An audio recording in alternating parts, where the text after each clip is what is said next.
Hola nois i noies, benvinguts un altre dia, una altra setmana a aquest, el nostre canal. Espero que estigueu força bé i espero que estigueu preparats per una altra recepta i per una altra celebració. Per què? Perquè si tot va bé i jo penjo aquest vídeo dimecres, que espero que sigui quan vosaltres m'esteu veient, això vol dir que demà és Sant Ponç. 11 de maig, Sant Ponç. Sé que no a tot arreu celebren Sant Ponç l'11 de maig, em sembla que hi ha algun lloc que ho celebra el 14.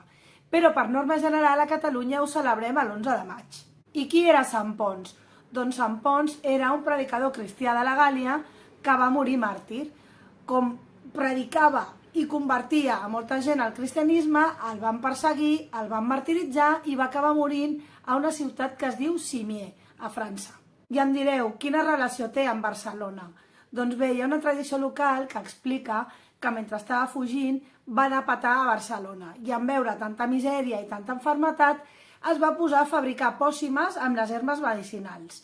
I aleshores van començar a celebrar una fira d'herbes medicinals en el seu honor i des d'aleshores va esdevenir el patró dels arboristes i dels apicultors. La creença popular diu que si es neteja bé la casa el dia de Sant Ponç s'allunyen els paràsits per al reste de l'any. Així que ja ho sabeu, demà tothom hem d'agafar les escombres i els motxos, posar-nos a netejar i així no haurem de comprar ibuprofè. Fora ibuprofè, només necessitem una escombra, ja ho sabeu. Es fan fires d'herbes medicinals per Sant Ponç a molts llocs, però la més coneguda potser és la de Barcelona, que es fa des de l'edat mitja. Imagineu-vos Barcelona, que és una ciutat moderna, i continuem conservant aquestes tradicions de l'edat mitja. A mi em sembla fantàstic i espero que duri moltíssim. Les parades es localitzen al carrer de l'Hospital i el dia 10, que és el dia anterior, és a dir, avui, es suposa, si tot va bé i gravo bé el vídeo, el dia 10 es decora la imatge del sant amb herbes perquè el dia següent pugui sortir en processó. I aleshores es beneeixen totes aquestes herbes que diuen que tenen molt més efecte si són beneïdes.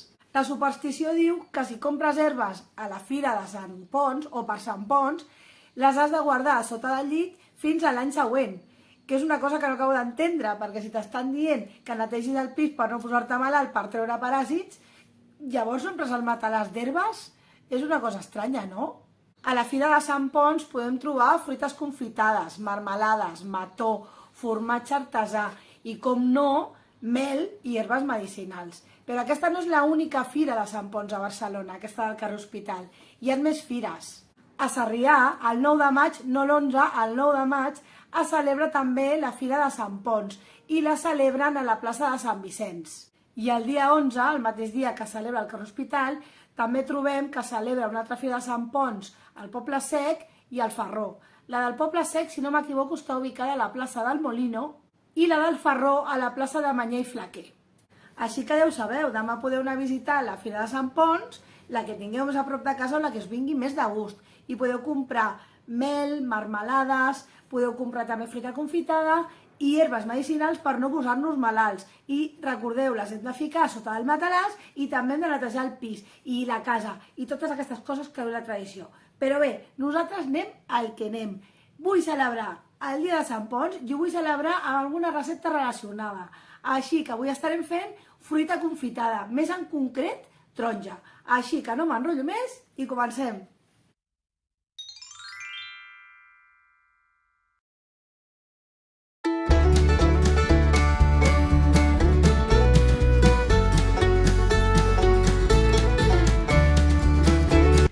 I començarem pelant les taronges. Jo ja les he rentat, per si de cas estaven brutes, i ara les hem de tallar a rodanxes, però intentarem fer-les més o menys totes del mateix gruix.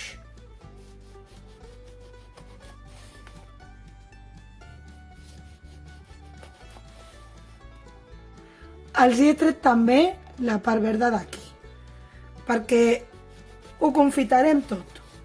Provarem a veure què tal.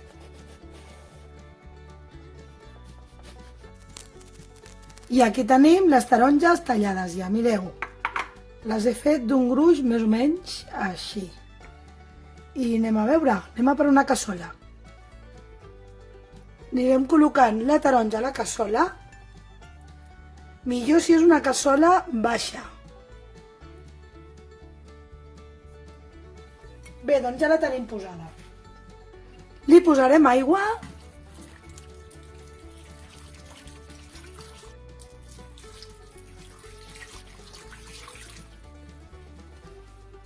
I també afegirem la sal. I ho posarem a escalfar fins que bulli.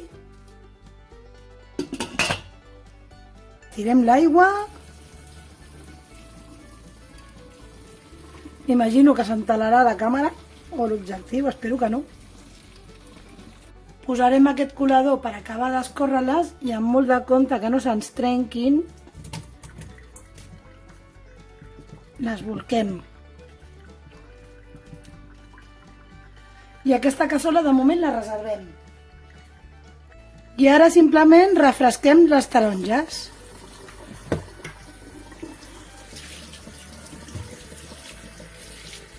Tornem a agafar la cassola.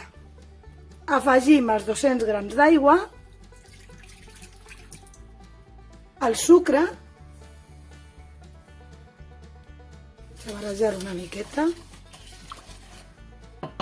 Molt bé, i ara tornem a ficar-hi la taronja. Jo ho estic fent amb les mans perquè sóc una xula, però realment m'estic cremant. O sigui que aneu en compte.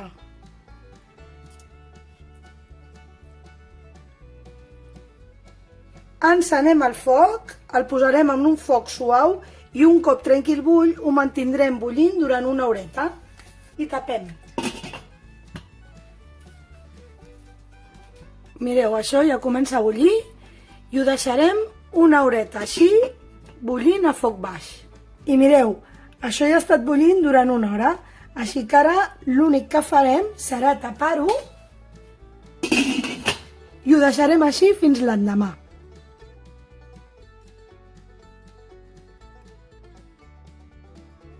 I mireu, després de tenir tot un dia les taronges aquí amb l'aigua de cocció, mireu com estan. Però encara no hem acabat, necessitem una miqueta més de paciència i d'hores.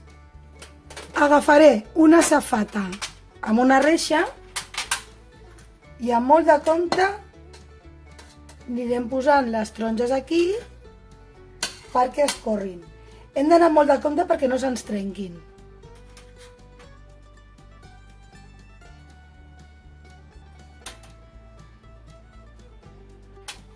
I mireu, ja les tenim a la safata. Ara hem de deixar passar unes 8 hores, més o menys, deixar que escorrin bé i un cop hagi passat aquest temps ja tindrem taronges confitades.